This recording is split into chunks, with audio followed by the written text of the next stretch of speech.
Hi, my name is Jasmine Jacobs, so I'll be covering Module 4, Chapter 4, Mapping the Territories.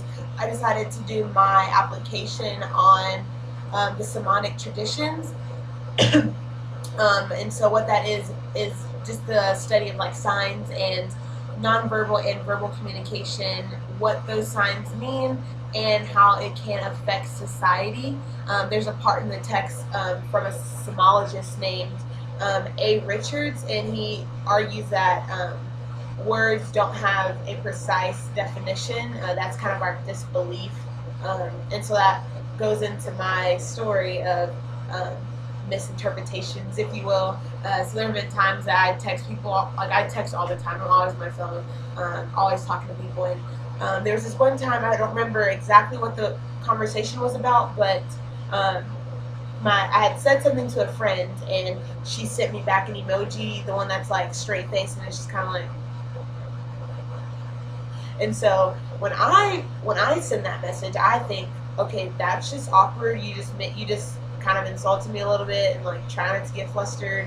And so knowing that's how I send it, I responded of like, oh my gosh, like, did I offend you in some way? Did I do something? Like, what? Why'd you put the awkward emoji to me? And she was like, what are you talking about? Like, that's my smiley face emoji. And I was like, no, that's the awkward face emoji. And so we were just the text of the emoji, or the purpose of the emoji, was lost in translation of how I perceived it and how she perceived it, which we were both wrong in that, because as Richard says, there's no precise definition of a symbol or a word.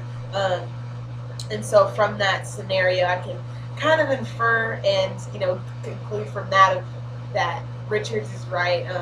We just can't have one definition or one meaning behind a word or a phrase or an emoji, if you will. That it varies from culture to culture and even from person to person.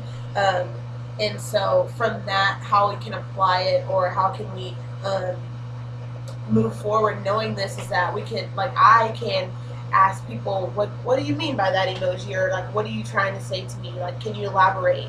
And then I can ask for them to explain the symbol, so that I'm not thinking that it's one thing and they're thinking that I'm thinking that, all that kind of crazy stuff. And so that's how we can move forward on that, and transfer it into regular life. In conclusion, we talked about a lot of things, or kind of not a lot of things, but it's just a long video. But we talked about semonics and signs and stuff. And so what can we do?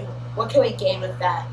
We can gain another layer of communication. And what I mean by that is that since there's no definite definition of words and phrases and signs and symbols, we're able to talk to people a lot more and figure out like what they mean by that. And so that just develops more communication and a better understanding of each other, which is awesome. And another thing is that we get awareness to different approaches to things, and that not everything is a one way. And how can we act differently knowing what we know about semonics now? We don't have to jump to conclusions like I did in that scenario. We don't have to think one way and it be stuck on that way.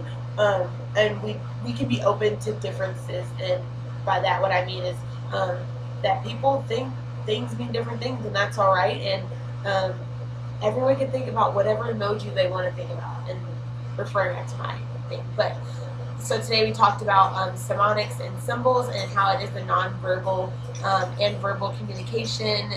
We talked about how there's no precise definition of words, as said by semologist A. Richards.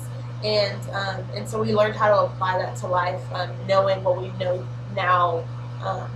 And so I hope that you guys got something out of it. I hope that you guys have a better understanding of semonics. And thank you, and you guys have a blessed night.